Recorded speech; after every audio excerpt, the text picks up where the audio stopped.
माँ तू सबसे प्यारी है, माँ तू जग में न्यारी है। माँ तू सबसे प्यारी है, माँ तू जग में न्यारी है। अपने आंचल में रखना, अपने आंचल में रखना। हमें वरदानों से भरना। माँ तू सबसे प्यारी है, माँ तू जग में न्यारी है। माँ तू सबसे प्यारी है, माँ तू जग में न्यारी है। Mr. Rajan Samuel, a great missionary in Hindi heartland, first class with distinction.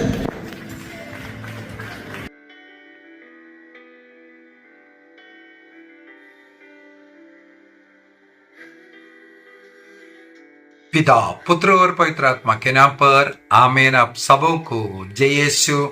आज 29 जुलाई को कलीसिया मार्था, मरियम और लासर, इन तीनों का संयुक्त रूप से स्मृति मनाते हैं। पुराने समय पर केवल मार्था का और मरियम का अलग से ये सब स्मृति मनाते थे, लेकिन आजकल इन तीनों को एक साथ जुलाई 29 तारीख को मनाना शुरू किया। हमें मालूम है पवित्र बाइबल में बेथानिया के इस परिवार के विषय में अनेकों जगहों पर लिखा है, विशेष रूप से लूकस के सुसमाचार हो, योहन के सुसमाचार हो। ईसा मसीह का एक यात्रा के रूप में गलीलिया से लेकर के यरूशलेम की ओर ईसा मसीह के उस 3 वर्ष के पब्लिक लाइफ को हम लोग पढ़ते हैं। यरूशलेम पहुंचने के बाद प्रभु ईसा मसीह यरूशलेम नहीं ठहरा, वहां से करीब 2 मील दूर में जो बेथानिया है वहां जाकर के वो रहता था।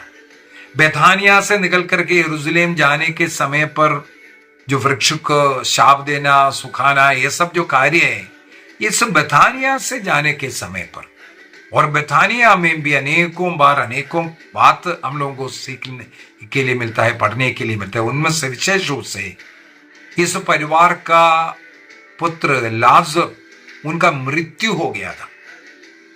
यदि हम लोग योहन का सुसमाचार अध्याय 11 को पढ़ेंगे, वहां पर प्रभु ईसा मसीह के विषय में यह लिखा है, वो लासर का दोस्त है। वाक्य 1 में लिखा है, योहन अध्याय 11 वाक्य 1 में लिखा है, बेथानिया की निवासी लासर नामक का व्यक्ति बीमार पड़ गया। बेथानिया मरियम और उनकी बहन मर्था का गांव था। यह वही मरियम थी जिसने इत्र से प्रभु का विलेपन किया और अपने केशों से उनके चरण पोंछे। उसका भाई लाजर बीमार था।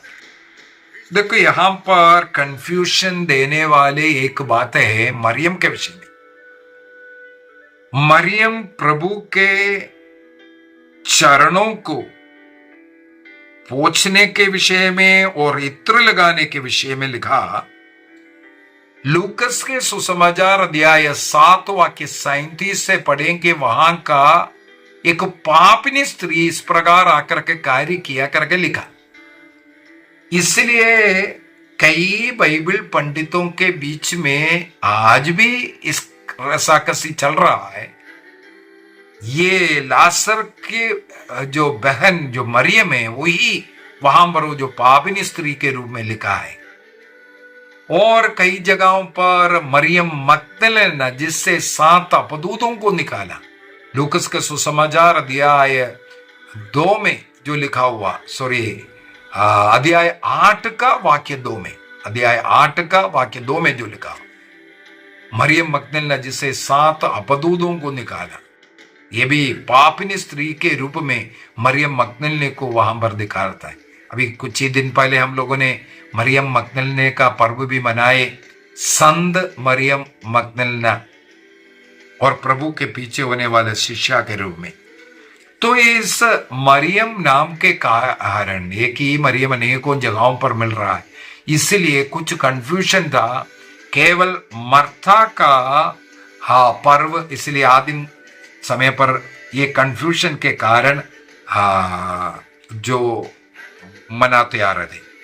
यहां पर हम लोग अध्याय 11 के अंदर जो पढ़ रहा था, लाजर जब बीमार हुआ, उनके बहनों ने ईसा के पास कहला भेजा। क्या कहा? वहां जाकर के उन सेवक लोग बोलते हैं, प्रभु देखिए, जिसे आप प्यार करते हैं वह बीमार है। जिसे आप प्यार करते हैं वह बीमार है।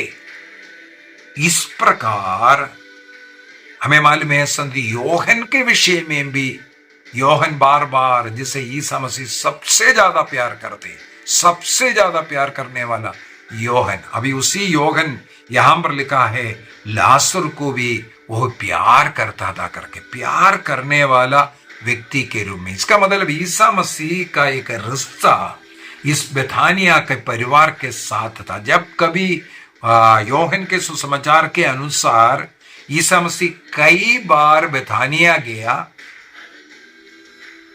कई बार बेथानिया गया। और लूकस के सुसमाचार, मत्ती के सुसमाचार के अनुसार सब अगर हम देखें, ईसा मसीह एक ही बार जब चलते चलते गलीलिया से चल करके यरूशलेम आया, इसके बाद रात को ठहरने के लिए, बिताने के लिए वो बेथानिया जाता था, इनके घर में जाता था। और सुबेरे यरूशलेम जाना, वहां पढ़ाना लिखाना, शाम हो गया, शाम को ईसा मसीह यरूशलेम में नहीं ठहरता था, वो बेथानिया आकर के लाजर के घर में रुकता था। तो इस प्रकार इस परिवार के साथ ईसा मसीह का रिश्ता था। सबसे पहला पॉइंट हमें ये देखना है, आज यदि हम ये पर्व मना रहा है, इसके पीछे का कारण है प्रभु ईसा मसीह इस परिवार को, इस परिवार के लोगों को प्यार करता था। इसलिए आज ये पर्व इतिहास में आया, हम लोग कलीसिया इसे मना रहा है।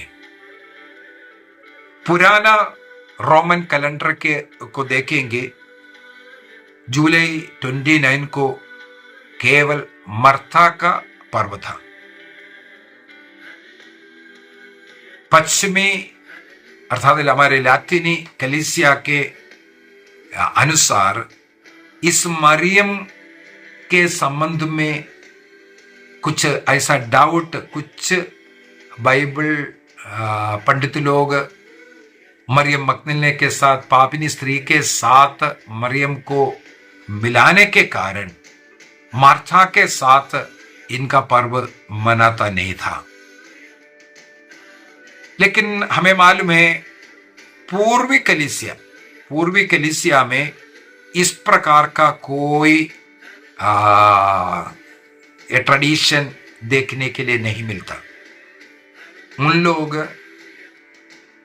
लाजर का बहन मरियम और मरियम मगदलीना अलग अलग है करके पहले से सिखाते आ रहे हैं। और हम लोगों ने 22 जुलाई को मरियम मगदलीना का जब पर्व मनाया, उस समय पर भी मैंने बोला था, बेथानिया का मरियम से अर्थात लाजर का बहन से अलग व्यक्ति के रूप में ही मरियम मगदलीना के विषय में पूर्वी कलीसिया में सिखाते थे। लेकिन बाद में आकर के पश्चिमी कलीसिया अर्थात लातीनी कलीसिया भी स्वीकार्य किया। इसलिए 2021 में संत पापा फ्रांसिस ने 29 जुलाई का ये जो पर्व है, तीनों का अर्थात मर्था, मरियम और लाजर के पर्व के रूप में मनाने का निर्णय किया। 2021 में संत पापा फ्रांसिस ने ये कदम उठाया, क्योंकि उससे पहले पापिनी स्त्री और मरियम मगदलेना और लासर का बहन जो मरियम, जो बथानिया का मरियम, ये सब तीनों एक है या इनमें से कौन कौन एक है कौन अलग है, बहुत ये चल रहा था। लेकिन मॉडर्न जो पंडित लोग हैं, बाइबल स्कॉलर्स जो होता है, वे लोगों ने इन तीनों को अलग अलग से व्याख्या करना, स्पष्टीकरण करना शुरू किया। उसी को स्वीकार करते हुए संत पोप ने 2021 में तीनों भाई बहनों का पर्व एक साथ मनाना चाहिए, और बेथानिया का वो घर प्रभु को सबसे प्रिय परिवार है और परिवार के लिए एक आदर्श है, उनका जीवन सब आदर्श है, इस प्रकार बोल करके सिखाना शुरू किया। यदि हम लूकस के सुसमाचार अध्याय 10 को वाक्य 38 से आगे अगर हम देखेंगे, वहां पर इन दोनों बहनों के विषय में मर्था सेवा करते हुए और मरियम प्रभु का वचन को सुनने के लिए एक शिष्या के रूप में प्रभु के चरणों में बैठी हुई हम लोग पाते हैं। वहां जहां हम आकर के मर्था कंप्लेंट करते हैं, क्या आप उचित समझते हैं मरियम को मेरे साथ भेजिए किचन का काम करने के लिए, सब बुला रहा हुआ। लेकिन वहां पर हम लोग देखते हैं प्रभु ने क्या उत्तर दिया। प्रभु ने कहा, मरियम ने अच्छा भाग सुना है जो उसे नहीं छीन लिया जाएगा। अर्थात प्रभु का सेवा कार्य नहीं करना ये नहीं बोल रहा है, सेवा करना अच्छा है, लेकिन उससे बढ़कर के प्रभु का शिष्य बन करके प्रभु को सुनना, प्रभु के वचन के अनुसार जीवन जीना, मेडिटेशन, कंटेम्पलेशन, प्रार्थना का जीवन उससे उत्तम है, उससे जरूरी है, ये सिखाते हैं। कई लोग जीवन में बहुत ज्यादा सेवकाई कार्य करता है, अन्य लोगों की सेवा के लिए, पब्लिक के सेवा के लिए दिन रात मेहनत करते हैं, लेकिन उनके पास बाइबल पढ़ने के लिए, प्रभु को सुनने के लिए समय नहीं है, प्रार्थना करने के लिए समय नहीं है। 1 घंटा प्रभु के सामने बैठ करके आराधना करने के लिए, कई बार हम लोगों को दुख लगता है, जो पुरोहित लोग प्रभु के लिए पूर्ण रूप से समर्पित हैं, पारिवारिक झंझटों से दूर रह करके प्रभु के लिए पूर्ण रूप से समर्पित जीवन जीने वाले पुरोहित लोग, उनके पास पब्लिक का अन्य काम के लिए समय है, लेकिन प्रभु के सामने 1 घंटा आराधना करने के लिए समय नहीं है। कई बार मैंने मेरे क्लासों में भी बोला है, इसलिए मरियम के समान प्रभु के साथ बैठने के लिए जिनके पास समय नहीं है, ये क्लास मुख्यतः यही सिखा रहा है। मर्था से प्रभु कहते हैं तुम अच्छा ही कर रहा है, तुम जो सेवकाई कार्य कर रहे हैं सब अच्छा है, लेकिन प्रभु के लिए सबसे ज्यादा स्वीकार्य काम प्रभु के साथ बैठना। यदि किसी के पास इसके लिए समय नहीं, प्रार्थना के लिए समय नहीं, 1 घंटा आराधना में प्रभु यूक्रिस्तीय एडोरेशन करने के लिए समय नहीं है, अन्य काम सब बेकार है। मरियम ने अच्छा भाग चुना। यह अच्छा भाग हर एक व्यक्ति के जीवन में होना चाहिए। हमारे सक्रिय जीवन, उसके अंदर कोई प्रार्थना नहीं है, मेडिटेशन नहीं है, प्रभु के लिए 1 घंटा समय नहीं देने के लिए है, तो उसमें कुछ प्रॉब्लम है। कैटेकिज्म 2709 2709 में साफ साफ लिखते हैं, मेडिटेशन, कंटेम्पलेशन, प्रभु के सामने 1 घंटा बैठना यह बहुत जरूरी है। इसका मतलब मर्था कोई गलत व्यक्ति है करके भी नहीं। मर्था का अभी आज हम लोग पर्व भी मना रहे हैं, मर्था, मरियम और लाजर तीनों का पर्व है आज। मर्था के विषय में योहन का सुसमाचार अध्याय 11 वाक्य 20 से 27 तक हम पढ़ेंगे। ईसा मसीह 3 दिन के बाद बेथानिया आते हैं, लाजर मरकर के कब्र में। ईसा मसीह आ रहा है ये सुनकर के तुरंत भागने वाली मर्था है। उस गांव के बाहर फाटक पर ही प्रभु को स्वागत करने वाली मर्था है। वहां पर मर्था अपना एक विश्वास को प्रकट करते हैं। क्या कहते हैं वाक्य 20 से अगर हम पढ़ेंगे, लिखा है प्रभु ने कहा तुम विश्वास कर लो वो पुनरुज्जीवित करेगा। तब मर्था क्या बोलते हैं, हाँ प्रभु मैं विश्वास करती हूं कि तू मसीह है, परमेश्वर का पुत्र है। मर्था प्रभु ईसा मसीह का, जैसे मत्ती का सुसमाचार अध्याय 16 वाक्य 16 से पढ़ेंगे, पेतरुस ईसा मसीह को जिस प्रकार स्वीकार किया उसी प्रकार ईश्वर के पुत्र के रूप में अंगीकार करता हुआ हम लोग यहां पर पढ़ते हैं, देखते हैं।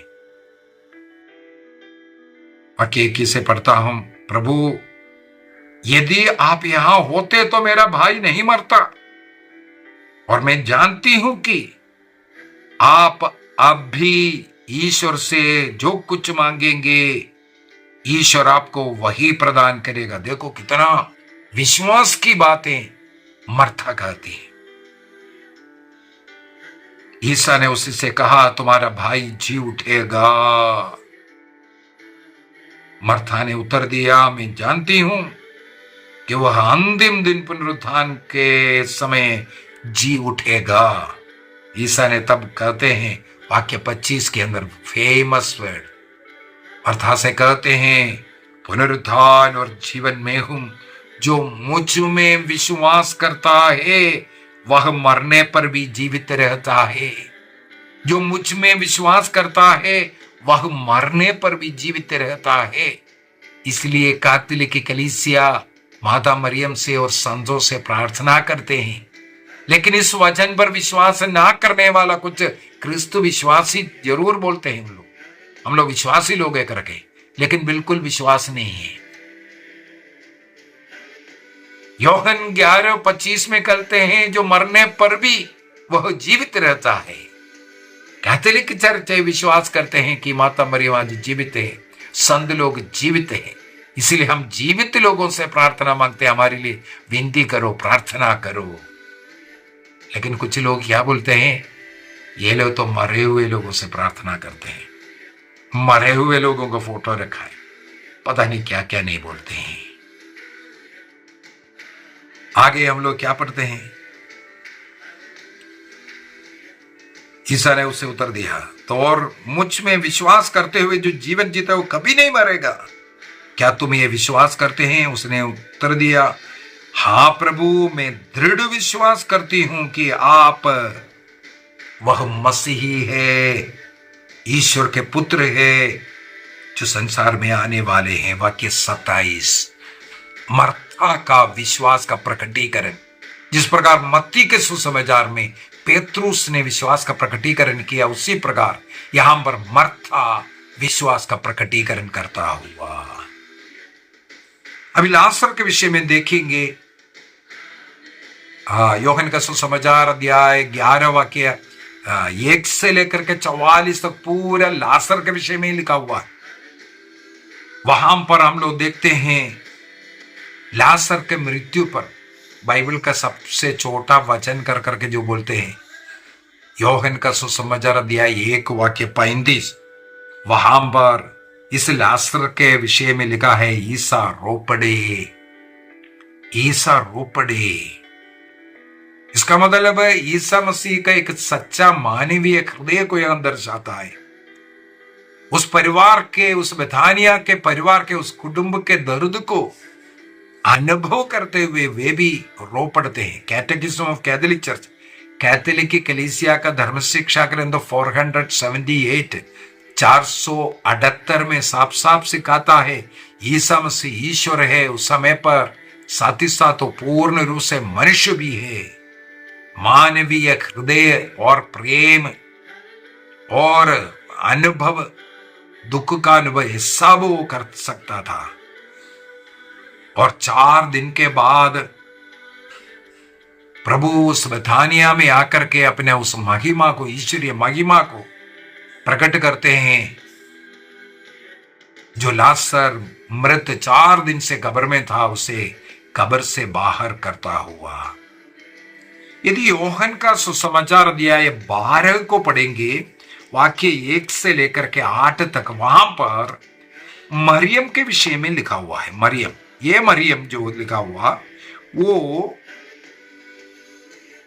प्रभु का पैर धोने का, बालों से पोंछने का और इत्र लगाने के विषय में जो लिखा हुआ है।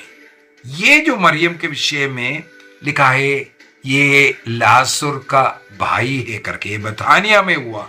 ये घटना बेथानिया में ही हुआ, अर्थात लाजर के इनके घर में हुआ है। बेथानिया का अभिषेक करते हैं, जिसे ईसा मसीह के दफन विधि का एक तैयारी के रूप में बताया जाता है। और कुछ कैथोलिक या परंपरा जो सिखाते हैं, ईसा मसीह बहुत ज्यादा प्यार करने वाले इस घर में बार बार ईसा मसीह आते थे, भोजन करते थे, रात को ठहरते थे। और ईसा मसीह जब कभी यरूशलेम आते थे, उस यरूशलेम में नहीं बल्कि इनके घर में वे लोग रहते थे करके। अभी इनके विषय में आगे इन लोग इस यहां से, क्योंकि यहूदी लोग इनको सताना शुरू किया ईसा मसीह के जी उठने के बाद, इन लोगों को यहूदी लोग सताने लगे, क्योंकि लाजर स्वयं मृत्यु से जी उठा है। उनको वहां से फिर भागना पड़ा। मुझे पढ़ने के लिए मिला, लाजर वहां से जाकर के मार्से नाम का जो जगह है वहां पर बसते हैं। वहां का फर्स्ट बिशप, मार्सेल का सबसे पहला बिशप ये लाजर बना था। परंपरा के अनुसार सम्राट डोमिशियन के जब अत्याचार का समय हुआ, लाजर का शहादत भी हुआ, बिशप बना था मार्सेल का। लेकिन डोमिशियन के सतावट के समय पर फिर से लाजर शहीद हुआ। ये हम लोगों को पढ़ने के लिए मिलता है। इसी प्रकार मरियम भी और मर्था भी वहां से जाते हैं फ्रांस, उसके प्रोवांस नाम का जो जगह है, वहां जाकर के वे लोग रहते थे। और मर्था के विषय में मुझे पढ़ने के लिए मिला है, वो भी कई चिन्ह चमत्कार अपने जीवन काल में ही दिखाते थे।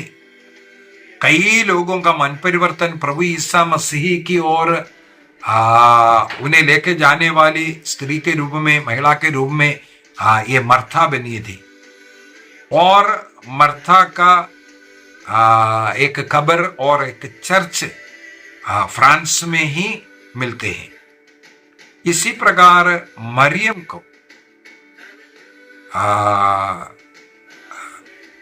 उनका भी कब्र करीब कहा जाता है 30 वर्ष तक, बाबरे 30 वर्ष तक एकांत में मेडिटेशन करते हुए, मध्यस्थ प्रार्थना करने वाले का या मेडिटेशन कंटेम्पलेशन में रहने वाले के रूप में मरियम को समझा जाता है।